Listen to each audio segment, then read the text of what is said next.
So men can't cry, but women can't complain. That's the deal. Nah, let's talk about it.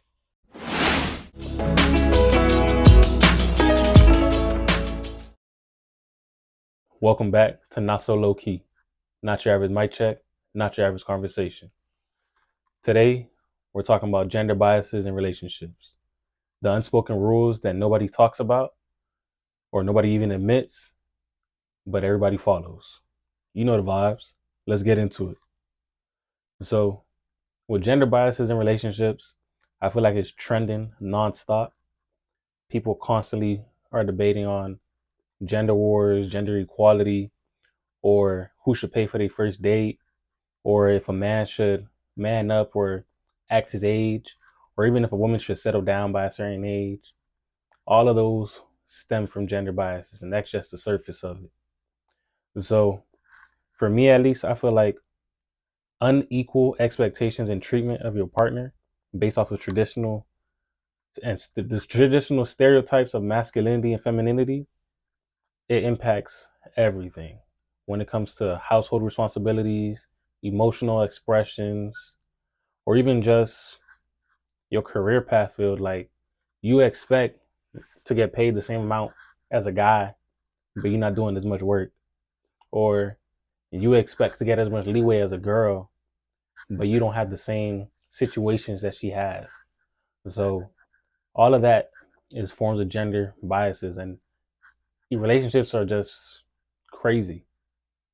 But that leads to a lot of resentment, burnout, or even just lack of personal growth because you're comparing yourself to everybody else. And it breaks away your trust, your safety net. A lot of things really stem from gender biases. But we about to get into it right now. So men can't cry, but women can't complain. That's the deal. Nah, let's talk about it. So I feel like gender biases, it has a lot of pros and has a lot of cons. So on the pros, it's like you have a standard for what you're going to be expecting when you have your partner, just due to the fact that those gender biases set the pretty much the standard. That's the foundation of what you expect out of your partner, point blank. But it also increases your stress and your burnout within your relationship because of the comparisons or the unequal load of work or balance that you may have in a relationship.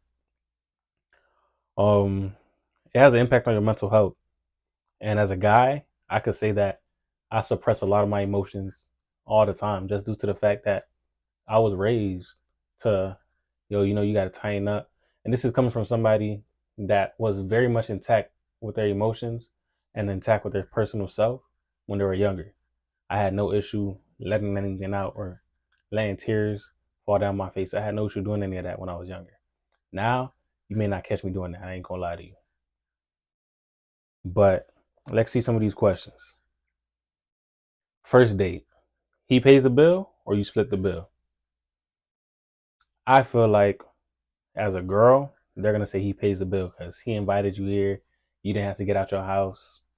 But girls can invite guys on dates too. And even if the guy is invited to the date, I feel like he will still take the opportunity and try to pay for it. I'm not so sure if a girl would.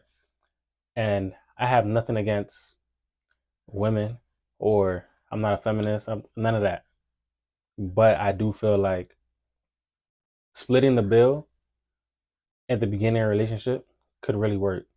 Or even towards the ending of a relationship, or in not the ending of a relationship, but in the longer set in stone relationships, there shouldn't be an issue with splitting the bill just due to the fact that if you're with somebody and both of y'all are enjoying yourselves and both of y'all know the situation that y'all in, whether money is tight or whether it's something a little more personal than that, splitting the bill isn't that much of a big deal.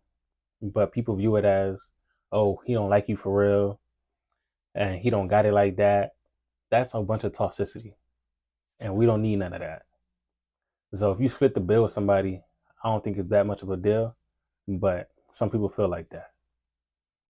So who do you feel like gets judged harder? A man showing emotion or a woman showing ambition?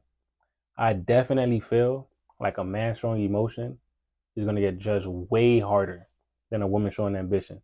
Because if a woman shows ambition, she's getting praise for not falling into the stereotype of what it is a woman should be doing. When you see these women athletes or even these women celebrities jumping out and doing things that's out the ordinary for a woman, they get a lot of credit. And that's them being ambitious. That's them not allowing themselves to fall into the stereotype and the generic version of what a woman should be doing. That's raw. But if it's a guy showing emotion, he's getting judged, he's getting clowned, he's getting talked about left and right. Just due to the fact that, why are you expressing yourself like that? Why are you crying out there? Why are you being soft? Why are you doing this? Because as a guy, you're raised to be tough and tighten up. Don't allow anybody to see you at your weakest point.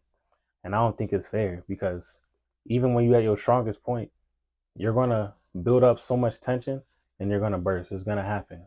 It happens to the best of us. It's not something that's inevitable, because it's very much plausible. So, do you feel like social media is making gender roles worse or just exposing what's always been there? I feel like it's making it way worse, just due to the fact that with social media today, you're comparing yourself or you're comparing your relationship to what you see in everybody else doing. And what they got going on is not the same thing you got going on in house. I don't think it's fair, because you're seeing everybody else go out, have fun, take trips, but you don't know their situation. So now, due to the fact that they're having a good time or they're in a good space, you're like, oh, we're not in a good space because we don't take trips, we don't do this, we don't do that. I don't think it's fair nor valid to compare your relationship or compare what you got going on to the next person. So I feel like it's making things way worse, but it's also exposing a lot, because without all that growth and just the little tiny bit of communication that you may need and these challenges that you're going through in house, you wouldn't know where you would be at. And so social media, it could give you a standard, but it's also giving you a ceiling that you may not be able to reach. But that's all, just that's only what we see online. So let's peel back and let's see how it looks in real life. So a big unspoken bias to me is that men have to be providers and women have to be caregivers. I don't think it's too much of a bias, because growing up, that's what they're taught. But I can also say that women could be providers too. You may come from a household where your dad stay at the crib and your mom do all the work. Who knows? But in real talk, I think that could be flip flopped, because it's not just women that have to be caregivers. Because if your woman gets sick, you got to be the caregiver for her. If you get sick, she's your caregiver, and she may do it naturally 100% all the time. But sometimes you got to return the favor. It's not nothing to return the favor. It doesn't mean you're soft. It doesn't mean you're weak. So I feel like that's something that's not really spoken about too much. And a lot of the times we just really got to focus on equality, because it's only right to treat each other equally. Like a lot of things going on right now, like women trying to get for equal pay, or just the minimum of getting the same amount of recognition as the guys get. And it stems from these biases and stereotypes that's going on in the world. And so, would you rather date somebody who makes more money or somebody who takes a lot of emotional responsibility? For all y'all gold diggers that say y'all want somebody to make more money, I'm gonna let you sit and think about this. The more money you make, the less emotionally intelligent that you are. And so, if you all you thinking about is work and dedicating yourself to the grind and say, "Yeah, I'm gonna chase this bag," how do I know that you got a good head on your shoulders to make that money work for you? How do I know that if I'm going through a crisis, that you're going to be able to be there and understand me? And as a guy, if you chasing the bag, I know you know what to do with your money, but you also got to sit back and think, I'm doing all of this. Am I going to burn myself out? Am I going to have enough energy to be able to pour into somebody else? Am I even going to have enough energy to pour into myself? That's something that you really got to think about. So I feel like I'd rather have somebody that's more emotional responsible, because you never know what you're going to go through. Every day is a new set of 24 hours. So you probably only use about 13 of them. So I feel like it was important to have someone that's emotionally responsible and somebody that could communicate with you on that level. Not just about how much money they bringing in or how much they providing for you. That's not, anybody could provide for you, but not everybody can be there for you emotionally. So what's harder to unlearn? Old school gender roles or the fear of being judged because you're breaking them? I think it's harder to unlearn the fear of being judged, because even growing up, and maybe it's just me in my household, but you grow up and you're in a household and they tell you like, oh, you going outside looking like this, they gonna talk about you, and you don't want nobody to talk about you. You don't want nobody to laugh at you. You don't want that judgment for real. You don't want all these bad vibes and somebody's looking at you sideways. You don't really want that energy. So I do feel like it's gonna be harder to unlearn that feeling, just because your parents don't ever want you to go out there and be embarrassed. Because if you embarrassing yourself, you embarrassing them. Especially if you going to a place where your parents are well known or your family's well known. It's like, damn, you embarrassing my name. That's my last name. Like, it's a lot. So I do feel like it's harder to unlearn that. But on the other hand, to unlearn those old school gender roles, it could be a little hard too, because a lot of people compare their relationships to what their grandparents got going on. And respectfully, not to diss anybody's grandparents or diss what they got going on, just because they've been married for 13, 20 plus years, it doesn't mean that fairy tale ending that they got is going to happen for you. They may have had an arranged marriage or an arranged relationship. He may have loved her from when he was in high school. Times was different back then. It's not the same right now. And you got to realize that, and you got to bag that. So, do you feel like it's important to have a partner that stays home while you work? Or do you feel like that's going to hit your ego just due to the fact that this your partner is staying home and you're doing all the work? I feel like I wouldn't use the word important, but I could say that it's valid. It's not something that I would diss. I can tolerate or even accept the fact that you're staying home, because that means there's a lot of things that I don't got to worry about. I don't got to worry about how certain things are in the house, because I know you're going to be there. You're going to handle it. I don't worry about cooking and cleaning. You're going to handle it. And to me, that's a good partnership. That's a good deal. But there are women that don't want to just be a stay at home wife. There are women that decide they want to be more ambitious than what they've seen other people doing. And there's nothing wrong with that. So I wouldn't take it as something that's going to hit my ego. I probably prefer it more. But hey, to each their own, you know? Now let's zoom in. The everyday biases that creep in on us without us even noticing. So when women expect for a man to plan every single date, I feel like that's more of a preference than it is of a bias. Because a bias is expecting your man to pay every single time. And it could go into it being a preference, but I feel like as a guy, you're taught that, okay, you going out to eat with your lady, you gonna pay for it. Y'all going out here, you gonna pay for it. Y'all going to the strip, you gonna pay for it. There's need something to eat, you gonna pay for it. So that stereotype and that bias is already set in stone because as a guy, you're taught I gotta provide, I gotta do this, and I got to do that. You gotta make sure I have enough funding in order for us to be able to do this and that. So that's just me, and that's how I see it.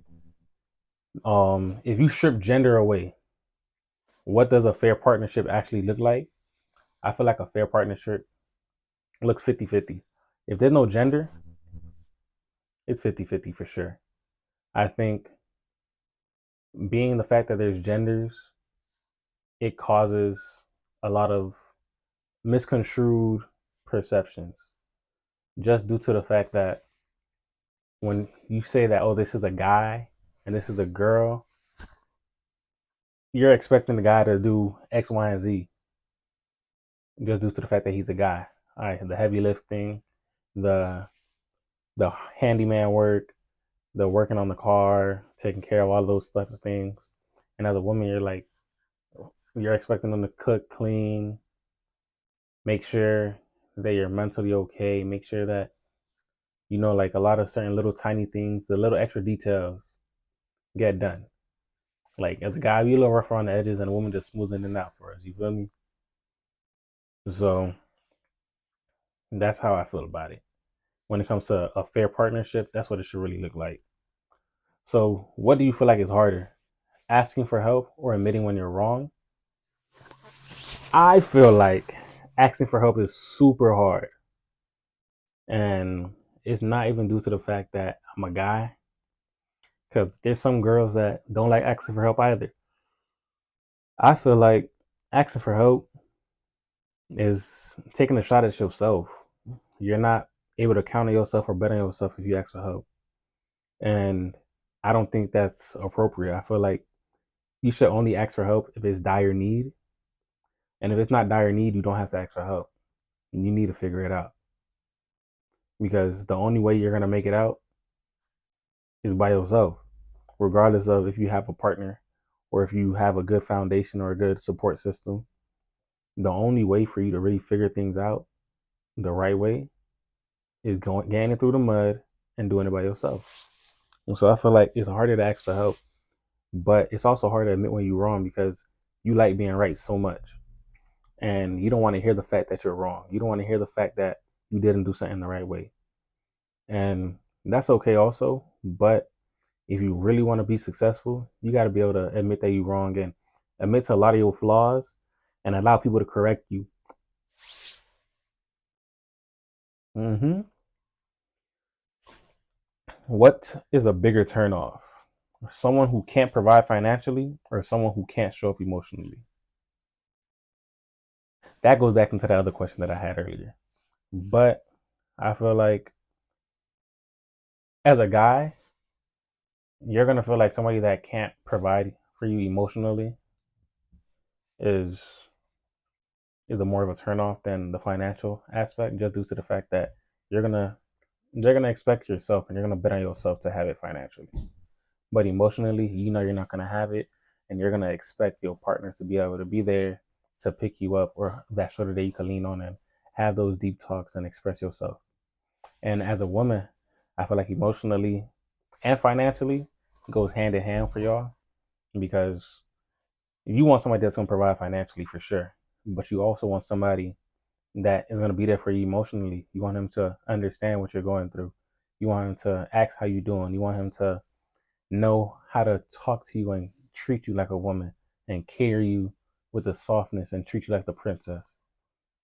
But you also want him to be able to fund you and be like, okay, I want to go on dates. I want to take trips. And you may have your own money and your own situation financially, but the fact that your partner or your man is doing this for you is going to make you feel way more better. And I'm not saying that a lot of women are insecure or don't want to accept that aspect of it, but it do feel better when somebody else is paying for you. It do feel better when you like, oh my God, they care for me so much that I don't got to worry about lifting up my card or picking up my hand or going to my wallet. All of those little things and those little gestures feel so good. So me personally, I wouldn't be able to deal with somebody that can't provide or show up for me emotionally, but financially, I expect myself to have that down pat. I don't expect anybody else to help me out for that. And here's where I land on all of this. The problem with gender biases in relationships isn't the roles itself, but it's letting outdated rules and stereotypes define your worth and building something balanced and healthy. If you allow yourself to be judged by the past and what everything's going on, you're never going to find yourself in a situation to be blessed and be on the right path. You're going to consistently always be like, okay, my masculinity is this, and that, versus my femininity is this, and that. And you're not going to find that equal balance. You're not going to be able to encourage your partner to do things the right way and have their full range of emotions out for display, or moving way beyond restrictive definitions of what your gender role should be. And so I feel like that's a big, big implication. So that's just me. But gender roles impact a lot of like mental health, trust, intimacy, resentment, frustration. There's a lot of things. Like even your aspirations get restricted, or you feel like you gotta adapt a different way. But it's it's crazy. I might be wrong, but I do feel like gender roles and biases, especially in your relationship, define who you are as a person, and it really shows what your character really is. It shows you how you are when it comes to not only your family and your partner, but how you are with people and strangers out there. If you're somebody that respects all people, you're not gonna do anything disrespectful within your relationship or even towards your own family. But not too many people can say that. Not too many people could really act on it and stand on what they're saying. So this week, my challenge to you is to catch yourself in a gender bias moment. Maybe it's assuming who should pay for dinner or who should apologize first. I ain't apologizing first. I ain't gonna lie to you. I'm standing on that one. But you need to ask yourself, do I really believe in this, or was I just taught to?